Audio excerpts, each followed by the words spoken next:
Hey friends, welcome to our YouTube class Mason maths. तो आज के लेक्चर में हम लोग देखने वाले हैं क्लास 10 मैथ्स का एनसीईआरटी का trigonometry chapter exercise 8.1 question number 3।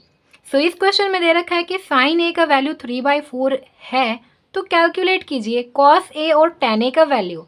सो इसके पहले वाले लेक्चर में हम लोगों ने question number 1 and question number 2 देखा था, और उसके पहले वाले लेक्चर में हमने सारा का सारा इंट्रोडक्शन देख रखा है कि कैसे सारे क्वेश्चंस को सॉल्व करना है, और सारे के सारे कॉन्सेप्ट्स को देखे थे। तो इस वाले लेक्चर में हम क्वेश्चन नंबर 3 से आगे बढ़ेंगे। सो इसे सॉल्व करते हैं। सो हमें दे रखा है साइन ए का वैल्यू 3/4। जैसा हम जानते हैं साइन ए का वैल्यू होता है p/h। तो अगर p/h से इसे कंपेयर करें तो हमें पता चलता है कि p = 3 है, h = 4 है। सो हमने यहाँ पे लिख लिया p = 3, h = 4। तो हमें थर्ड साइड तो पता ही नहीं है, तो बिना थर्ड साइड के हम तो कभी भी किसी का वैल्यू फाइंड नहीं कर पाएंगे। सो हमें थर्ड साइड फाइंड करना होगा। सो by Pythagoras theorem,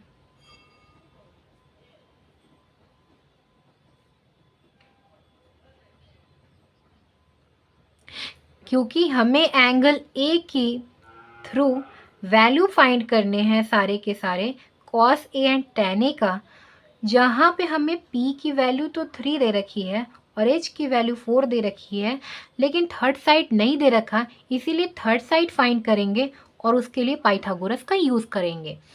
so by using Pythagoras theorem हम जानते हैं कि पाइथागोरस में बड़े वाले साइड का स्क्वायर AC का स्क्वायर इक्वल्स टू होता है दोनों साइड्स के स्क्वायर के सम के बराबर, यानी कि BC square plus AB square के बराबर होता है।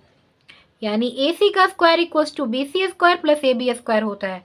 तो AC की वैल्यू मुझे दे रखी है 4, BC का वैल्यू भी दे रखा है 3, हमने पुट कर लिया, और AB का वैल्यू नहीं दे रखा, सो इसको ऐसे ही एज इट इज़ लिख लिया। सो 4 4 ज़ा 16 एंड 3 3 ज़ा 9 प्लस AB स्क्वायर, दोनों के स्क्वायर्स को हमने लिख लिया। 16 - 9 कर देंगे, इसको इधर लाकर माइनस करा देंगे, इक्वल्स टू AB स्क्वायर,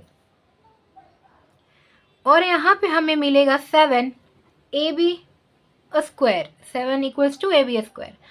अब हम दोनों साइड स्क्वायर रूट लगा लेंगे। सो यहाँ पे ये देगा AB एंड इस साइड देगा √7, यानी AB की वैल्यू मुझे पता चल गया कि √7 होगा। सो यहाँ हम लिख लेंगे √7।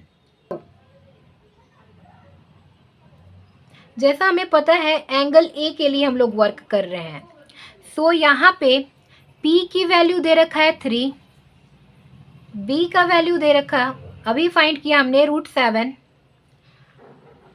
और H का वैल्यू 4, क्योंकि एंगल के सामने वाला P होता है, उससे सटा हुआ जो साइड होता है वो B होता है, और 90 डिग्री के सामने वाला साइड H होता है। तो वैसे ही हमने इसे लिख लिया। अब इसके बाद हमें फाइंड करना है कॉस ए एंड टेन ए। तो सबसे पहले कॉस ए फाइंड करते हैं। तो कॉस की वैल्यू अभी बता रखे हैं, पंडित बद्री प्रसाद हर बोले। तो यहाँ पे जो फर्स्ट वाला होता है साइन के लिए होता है, सेकंड वाला होता है जो कॉस के लिए होता है, और थर्ड वाला टेन के लिए होता है। तो हमें ये अप्लाई करना है कॉस के लिए। तो B/H, B की वैल्यू √7 अपॉन H की वैल्यू 4 दे रखा है। अब ऐसे ही हम लोग फाइंड करेंगे tan A, एंगल वही है, तो P इसका भी 3 होगा, इसका B भी √7 होगा, और इसका H भी 4 होगा। सो अब हमें फॉर्मूला लगाना है। तो tan का फॉर्मूला होता है P/B। सो यहाँ लिखेंगे P/B इक्वल्स टू, P की वैल्यू 3 दे रखा है और B का वैल्यू √7 दे रखा है। सो ये हमारा आंसर हो गया। सो इस लेक्चर में इतना ही। नेक्स्ट लेक्चर में हम लोग क्वेश्चन नंबर 4 करेंगे।